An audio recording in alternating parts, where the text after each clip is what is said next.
It is the 7th of March 2023. Been quiet a bit lately, not posted many videos on YouTube, but I just wanted to, I'm going to read from this excellent book here, Nicholas Montserrat, The Three Corvettes, and it,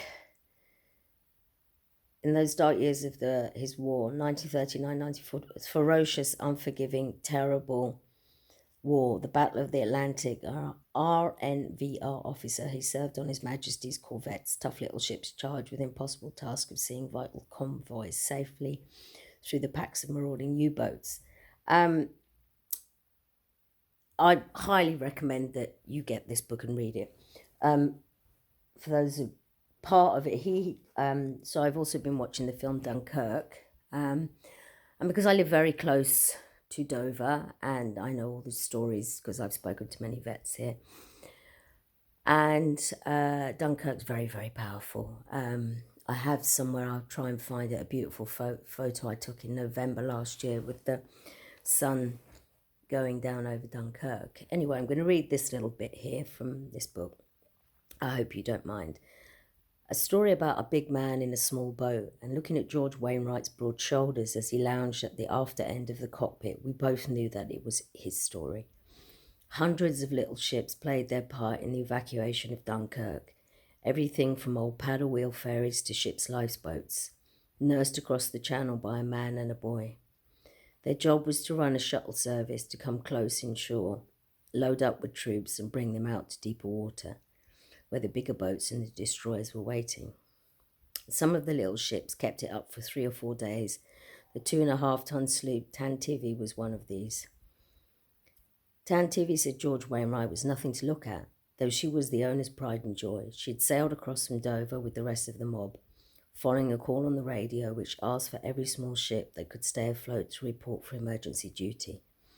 The motley fleet fanned out like a crazy armada, then converged on Dunkirk. Dunkirk, with its pool of smoke, its massive shipping, its hurricane of gunfire, was something you couldn't miss. Okay, I'm going to end it there. I've sailed across that channel many times, backwards, forwards, in a variety size of boats and ferries and everything, and it is incredibly cold. As we're reading in the press, the refugees are coming across, and literally they are risking their lives. There's so many. This has been happening for years. We've had many refugees come here. They're getting away from war. I mean, I know it's very complicated, but the genuine ones, I know it's difficult to tell who because people are trafficked and everything. I can't go into that here, but most genuine people here, they welcome the refugees.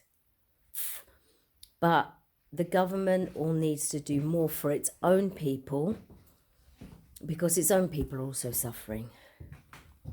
Brexit mucked us up. We can't get out of the half people can't get out of the country. I know I haven't been away since 2018, but that's various different things. And for someone who is a travel journalist and a travel writer and a chef and all those things that give me work in Europe, but it's okay. Listen, I'm going for a walk up to the Warren, and it's cold. So look, lots and lots of layers, boots. I'm going to put a hat on in a minute as well. And there we go. I'm just going to, can we end with that there? Thank you, filmmakers, for this. It was brilliant. Thank you. And thank you to all the people that did that.